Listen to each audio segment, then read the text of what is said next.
Il y a quelques mois, je vous ai demandé sur Instagram quelles étaient pour vous les plus belles histoires d'amour de la littérature et vous m'avez envoyé plein de titres. J'étais un petit peu d'humeur romantique, j'avais envie de lire des histoires d'amour tout simplement et des très belles histoires d'amour tant qu'à faire. Alors parmi tout ce que vous m'avez envoyé, il y en a que j'avais déjà lu. Vous m'avez énormément recommandé Jane Eyre de Charlotte Brontë, Les Hauts de Hurlevent de sa sœur Emily Brontë. D'ailleurs, comment ça va? Vous devez être un petit peu torturé, vous, quand même, non? Mais je suis d'accord, ce sont de très belles histoires, encore que j'ai lu Les Hauts de Hurlevent quand j'étais beaucoup plus jeune, et ça m'avait pas tant plu que ça. Bref, faudrait que je le relise, mais ça, c'est un sujet pour une autre fois. Vous m'avez envoyé Orgueil et Préjugés, que j'ai lu aussi et que j'ai bien aimé, mais sans plus. Vous allez le voir dans cette vidéo, je suis un peu chiante. Et puis vous m'avez envoyé d'autres histoires d'amour extrêmement connues que je n'ai pas lues, mais que j'ai vues en film, dans une version ou une autre. Call Me By Your Name, Roméo et Juliette, Tristan et Iseux, et la liste est encore longue. Moi, je me suis focalisée sur 3 titres uniquement. Merci beaucoup d'ailleurs de m'en avoir recommandé autant. Je garde cette liste bien précieusement. J'y suis allée au feeling en fonction de ce qui me faisait envie sur le moment T, en fonction du nombre de pages aussi, parce que je dois dire que ces derniers temps, j'évite les gros pavés. Bref, on va discuter de tout ça et puis on verra à la fin de cette vidéo si j'ai trouvé ma plus belle histoire d'amour en littérature ou pas. D'abord, j'ai lu Lettre d'une inconnue de Stefan Zweig, un très grand classique qui est paru en 1922. Lettre d'une inconnue, c'est l'histoire d'un homme, d'un écrivain autrichien qui, le jour de son 40e anniversaire, reçoit une lettre mystérieuse de la part d'une femme inconnue qui a passé sa vie entière à l'aimer passionnément en secret. Elle le dit dès le début de sa lettre, si elle lui écrit pour enfin tout lui avouer, c'est parce qu'elle n'a plus rien à perdre. Son enfant vient de mourir, elle sent que la fin approche pour elle aussi, et elle décide donc de confesser, de professer à cet homme l'amour qu'elle lui a porté pendant toute son existence. Bon, je vais pas vous mentir, j'ai trouvé qu'il y avait quelque chose de drôle ou de triste peut-être à lire Lettre d'une inconnue pour la première fois en 2023 quand on est une femme, même si honnêtement je pense que l'aberration, si je puis me permettre, de cette histoire d'amour telle qu'elle nous est racontée, elle n'échappera à personne aujourd'hui. Enfin, commençons d'abord par le positif, parce qu'il y en a, et c'est du lourd. C'est magnifique à lire, la langue est sublime, on a vraiment l'impression qu'on lit l'ultime cri du cœur que nous écrit cette femme avec l'énergie du désespoir, enfin, qu'elle écrit au protagoniste principal plutôt. C'est poétique, c'est passionné, c'est d'une tristesse absolue, c'est complètement désespéré, peut-être même un peu trop,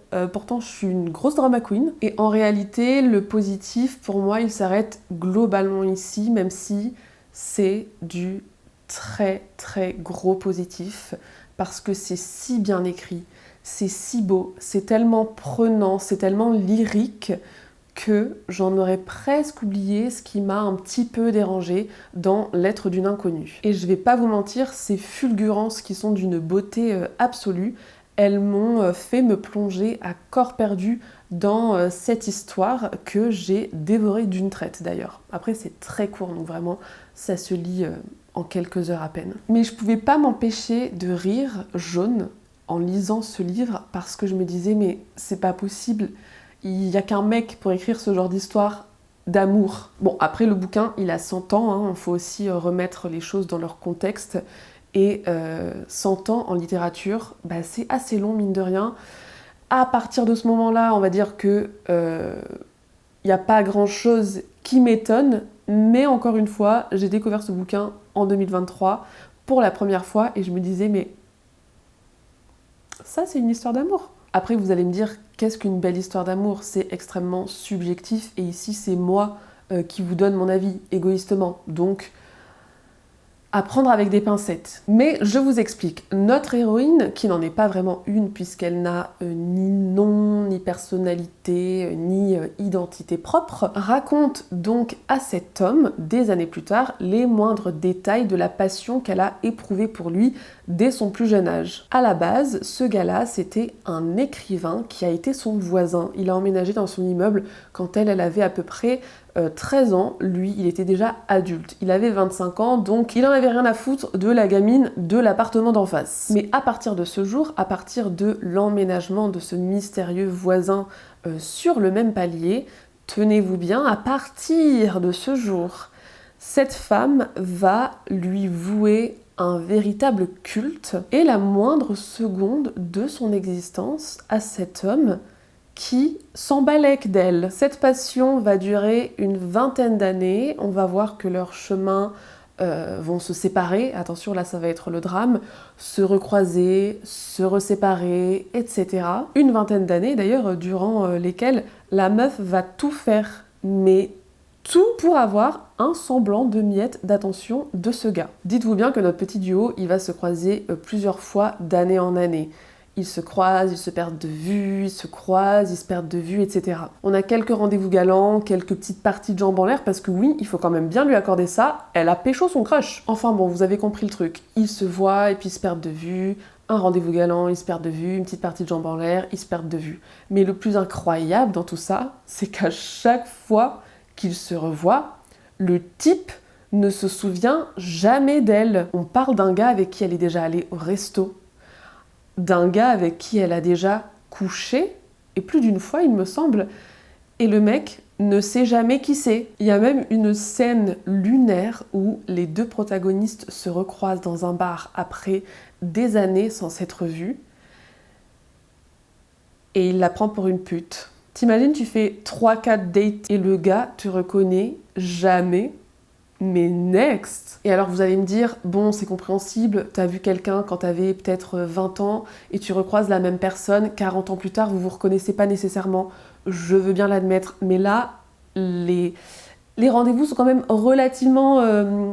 Enfin, c'est éloigné, mais pas tant que ça, je veux dire, tu changes pas radicalement de visage, sauf en cas... enfin, bien sûr que c'est possible, mais dans le livre, il ne se passe rien pour que notre narratrice, elle ait radicalement changé d'apparence en l'espace de 5 ou 10 ans. Vraiment, je me disais, mais what the fuck? Voilà pourquoi, personnellement, je peux pas dire que L'être d'une inconnue, c'est une belle histoire d'amour, en tout cas une belle histoire d'amour saine, et réciproque en plus. C'est pas le côté désespéré de l'histoire qui me pose problème, parce que ça je le comprends tout à fait, et je suis pas du tout ce genre de personne qui va rebondir extrêmement vite et qui va passer à autre chose et qui va tourner la page. Donc le fait que notre héroïne se soit attardée toute sa vie sur la même personne, c'est pas du tout ça qui me choque. Je trouve que voilà, ça a un petit côté un peu poétique et un petit peu romantique, mais je ne crois pas une seule seconde que la vie s'arrête pour autant. Personne ne sacrifie sa vie tout entière pour quelqu'un qui ne t'accorde même pas un regard. On parle quand même d'une femme qui n'a pas de vie, pas de personnalité, en tout cas, c'est pas l'impression que ça donne.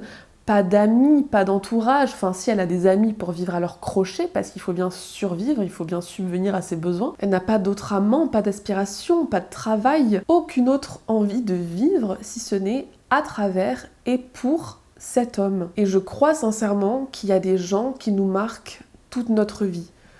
Peu importe ce qui s'est passé, peu importe la relation qu'on a eue, même si ça a été une relation très brève, même si c'est passé en un clin d'œil, même si on s'est déchiré, même si on s'est fait du mal, on sait très bien que l'amour n'obéit à aucune règle stricte et que l'amour c'est quelque chose de très complexe. Et donc comme je le disais, c'est pas du tout cet aspect désespéré de l'amour qui me dérange dans cette histoire. Mais je ne crois vraiment pas que la vie s'arrête pour autant. Je crois pas qu'une histoire d'amour, tout aussi passionnée, enflammée et dévastatrice qu'elle puisse être, prend tant de place dans une vie qu'il n'en reste pour rien ni personne d'autre. Et je suis sûre, le mec, il a refermé sa lettre en mode « C'est qui cette folle ?» Je suis sûre, il se souvenait toujours pas d'elle. Allez, pour terminer, je vous lis un petit extrait parce que, comme je vous le disais, la plume et divine. Je me rendais compte que je brisais ma vie. Mais que m'importait l'amitié? Que m'importait l'existence au prix de l'impatience que j'avais de sentir encore une fois le contact de tes lèvres et d'entendre monter vers moi tes paroles de tendresse. C'est ainsi que je t'ai aimé, je peux le dire, à présent que tout est passé, que tout est fini. Et je crois que si, sur mon lit de mort, tu m'appelais, je trouverais encore la force de me lever et d'aller te rejoindre. Ensuite, j'ai lu En attendant Bojangles d'Olivier Bourdeau, un petit roman contemporain qui est paru en 2016. En attendant Bojangles, c'est l'histoire d'un couple fantasque, insouciant, du moins en apparence, qui passe sa vie à danser, à faire la fête, à recevoir leurs amis dans leur immense appartement luxueux. Et puis, c'est l'histoire de leur amour racontée par leur jeune fils, qui narre de son regard d'enfant un peu émerveillé, mais pas dupe pour autant, la relation de ses parents et la brutale descente aux enfers de sa mère qui a une santé mentale fragile. C'est bien écrit, c'est fin, c'est poétique, c'est relativement sobre. Raconter une histoire d'amour du point de vue de l'enfant, du fruit de cet amour, c'est très rusé. On a une perspective nouvelle, un petit peu ingénue, un petit peu innocente, et pourtant très acérée, hein, comme l'est toujours le regard d'un enfant. On éprouve énormément de tendresse à la lecture d'une histoire racontée par un enfant qui aime ses parents, qui aime voir ses parents s'aimer, et qui voudrait que ça dure toujours. Pourtant, très vite, Paper Relou est de retour. Je dois admettre que les personnages m'ont gonflé. Ce couple, on nous répète sans cesse à quel point il est original, fantasque, il fait fi de toutes les conventions, de tous les codes. Regardez-les comme ils sont différents des autres, ils vivent leur vie selon leur bon vouloir. Leur enfant est déscolarisé parce qu'à l'école, on ne lui apprend que des conneries et vas-y qu'on se fait rattraper par le fisc parce qu'on n'a jamais payé d'impôts de notre vie alors qu'on est pété de thunes. Regardez, on a dans notre appartement en liberté un oiseau extrêmement rare qu'on a ramené d'Afrique et qu'on a appelé Mademoiselle Superfétatoire. Mais qui fait ça? On boit du champagne du matin au soir avec nos amis haut placés, mais on invite aussi les voisins qui pointent au chaume du parce qu'on n'est pas des bâtards quand même. Alors oui, ces personnages sont hauts en couleur, fantasques, vraiment c'est un mot qui revient beaucoup dans le livre. Imprévisibles, extravagants, fantaisistes. Oui, leur vie est complètement hors du commun, mais est-ce que c'est parce que ces gens sont intrinsèquement intéressants? Ou est-ce que c'est parce qu'ils sont riches? Non, parce que je pense que n'importe qui peut se permettre d'être foufou quand on a les moyens de boire du champagne H24 sans se soucier de rien, sans payer ses impôts. Et quand son seul passe-temps, c'est écouter de la musique, danser et se bourrer la gueule. D'ailleurs, la musique est assez importante, enfin en tout cas un titre en particulier, parce que vous l'aurez sûrement deviné si vous connaissez la chanson, le titre fait référence à Mr. Bojangles, qui est une très belle chanson d'ailleurs, que je trouve tellement mélancolique dans la version qui est chantée par Nina Simone. Et la mère, justement, adore cette chanson, d'où le titre. Petit aparté. Malheureusement, vous l'aurez compris, cette histoire d'amour, elle m'a un petit peu laissé de marbre, encore une fois. Ai-je un cœur de pierre? Non. Non, c'est pas moi le problème, je pense.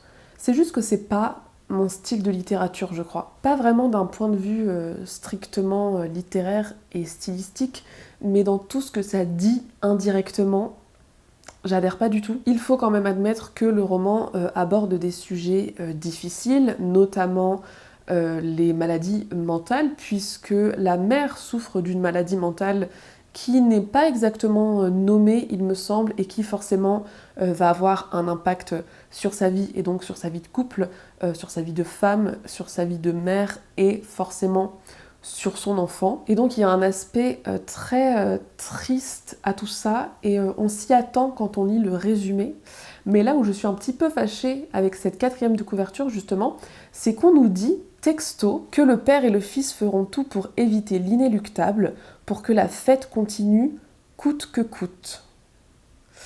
Et si vous avez lu le livre, vous savez que la fête, elle s'arrête très vite. Et personnellement, j'ai trouvé cette fin, mais Je pense que j'aurais pu la trouver belle dans toute sa tragédie s'il n'y avait pas eu d'enfant en jeu, justement. Mais là, pour moi, c'était un gros non. Vous l'aurez compris, c'est pas la plus belle histoire d'amour que j'ai lue. C'est vraiment pas un mauvais livre. Et comme je vous l'ai dit, c'est bien écrit, c'est très touchant par moments. Je pense que c'est un livre que j'aurais pu adorer, pour lequel j'aurais pu avoir un énorme coup de cœur si je l'avais lu il y a 15 ans, par exemple. Mais aujourd'hui, avec le regard beaucoup plus acéré que j'ai sur le sous-texte, ça passe plus pour moi. Et encore une fois, je vous lis un petit extrait pour que vous puissiez vous faire une idée. Il m'emmenait souvent au cinéma. Comme ça, dans le noir, il pouvait pleurer sans que je le voie. Je voyais bien ses yeux rouges à la fin du film, mais je faisais comme si de rien n'était. Mais avec le déménagement, il craqua 2 fois en se mettant à pleurer en plein jour. C'est vraiment différent de pleurer en plein jour. C'est un autre niveau de tristesse. Ah, c'est trop mignon. C'est tellement vrai. Pour terminer dans vos recommandations, j'ai lu Ça raconte Sarah de Pauline Delabroix-Allard. Encore une fois, un petit roman français qui est paru en 2018 cette fois-ci. Ça raconte Sarah, c'est l'histoire de la narratrice, une jeune parisienne, mère d'un enfant, professeure au lycée, qui rencontre la fameuse Sarah le soir du réveillon.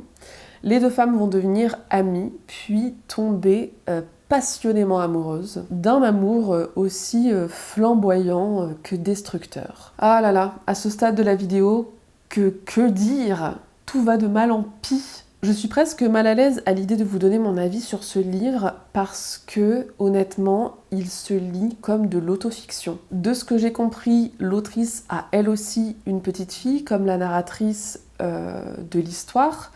Elle a aussi une compagne qui s'appelle Sarah, donc je ne sais pas où s'arrête la fiction, où commence la réalité, si réalité il y a. Et évidemment, si tout ça est inspiré de faits réels et de la vie de Pauline Delabroix-Allard, moi je suis pas là et je suis rien ni personne pour juger la vie des gens, c'est pas du tout le but. Et je suis pas non plus là pour cracher gratuitement sur des livres, encore moins sur les personnes qui les écrivent. Mais je dois avouer que j'ai pas du tout aimé cette lecture. Cette histoire d'amour, elle est vertigineuse, elle est tempétueuse, elle emporte tout sur son passage comme un ouragan. Elle est exaltante et destructrice, elle est passionnée mais triste, elle est éreintante, épuisante et assez insupportable, je dois dire, au bout d'un moment. C'est très paradoxal parce que d'un côté, on a tout un enchaînement, tout un enchevêtrement de description de ces petites choses qui font qu'on aime quelqu'un, des choses merveilleuses, mais aussi des choses banales, des choses minuscules, des choses du quotidien. On est à 100% dans l'intimité de ces 2 femmes, sans pudeur, sans filtre, sans aucune distance. Et pourtant, moi j'étais vachement à distance du récit et j'y ai pas tellement cru à cet amour. Et ce, malgré cette infinité de détails qui embarquent le lecteur, la lectrice, au premier plan, à fond, avec la narratrice. C'est à 100 à l'heure, c'est passionné, certes, comme le sont d'ailleurs souvent les histoires d'amour au début. C'est brutal, destructeur, violent par moments, et ce, sans aucun contexte. Pour des raisons qui m'ont totalement échappé, si raison il y a. Et tout ça m'a donné l'impression de s'enchaîner comme un étalage incessant et épuisant. Je suis restée hermétique tant au fond qu'à la forme, qui d'ailleurs participe à cet essoufflement, et ça c'est presque, enfin c'est même prodigieux parce que c'est fait exprès, c'est sûr et certain, mais je pense que c'est censé être plutôt positif, mais pour moi ça n'a pas vraiment fonctionné. Le contexte m'a ici aussi rebuté, il faut le dire. On est encore dans un milieu très bourgeois, parisien, blanc, privilégié. On claque de la thune à tout va et ça donne l'impression que les protagonistes n'ont plus aucune obligation, n'ont plus de responsabilité, que la réalité n'existe plus. Peut-être 2 jours, mais 1 an, j'y crois pas. Un autre truc que j'ai pas apprécié dans ce livre, c'est qu'il y a un énorme contraste entre les 2 personnages. C'est un truc que j'ai l'impression qu'on voit beaucoup en littérature dans les histoires d'amour. les contraires s'attirent. Mais tellement poussif qu'on croirait que tout est toujours tout noir ou tout blanc.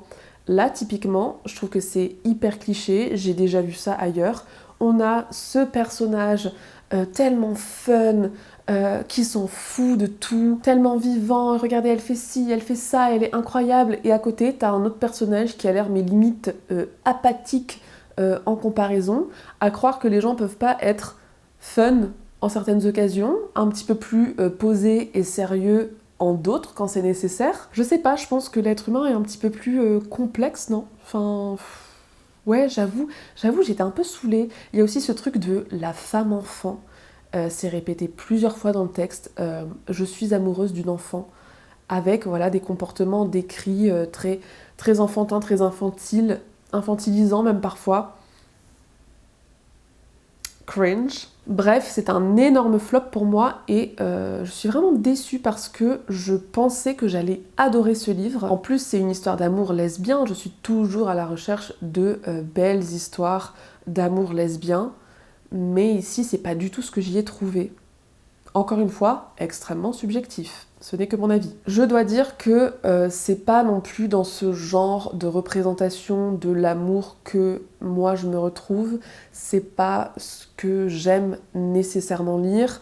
Et je trouve que en littérature blanche contemporaine, on est souvent inondé d'histoires de femmes qui se découvrent bisexuelles ou lesbiennes à un âge tardif et qui évoluent voilà, dans des milieux bourgeois, très intellectuels, blancs, privilégiés, etc. Et bien sûr que c'est des trajectoires de vie qui méritent d'être entendues parce que j'imagine que ça fait écho en beaucoup de gens.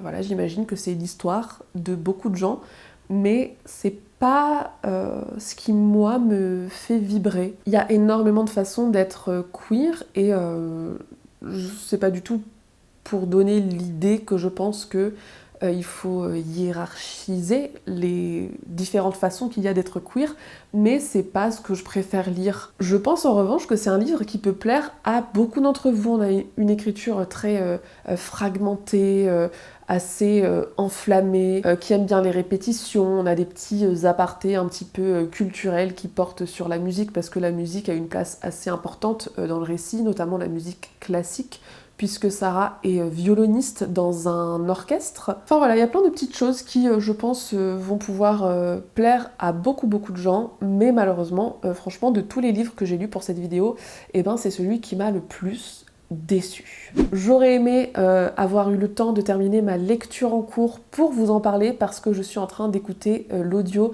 de Persuasion de Jane Austen. Comment faire une vidéo sur les plus belles histoires d'amour de la littérature sans mentionner la queen de la romance du 19e siècle. Malheureusement, je n'ai pas encore eu le temps de le terminer et je dois vous faire un aveu. Vraiment, je pense que cette vidéo, vous allez me jeter des pierres, mais j'ai l'impression que les récits de Jane Austen ne trouvent pas non plus beaucoup de résonance en moi. Je ne saurais pas trop dire pourquoi, parce que je trouve ça très fin, je trouve ça très intéressant. Elle a vraiment un regard sur... voilà, sur sa société qui est très acérée, et elle est beaucoup dans la satire, etc. Mais à chaque fois que je lis, enfin à chaque fois, c'est le deuxième que je lis d'elle, je me dis ouais c'est sympa mais ça me marque pas. Alors on fait quoi maintenant? On lit quoi? Ben je ne sais pas. Continuez à me recommander des belles histoires d'amour dans les commentaires. Je garde aussi la liste de tout ce que vous m'avez déjà envoyé. Mais la question c'est peut-être qu'est-ce que j'aime finalement dans les histoires d'amour, parce que je sais ce que j'aime pas, mais c'est un petit peu plus difficile de mettre des mots précis sur ce qui me plaît. Peut-être une histoire qui finirait pas mal pour changer, déjà, ça peut être bien. J'adore les états d'âme un petit peu étalés, mais je crois aussi que j'aime bien un petit peu de pudeur. Enfin, c'est bizarre parce que j'adore les choses très poétiques et très joliment dites et d'une profonde sincérité.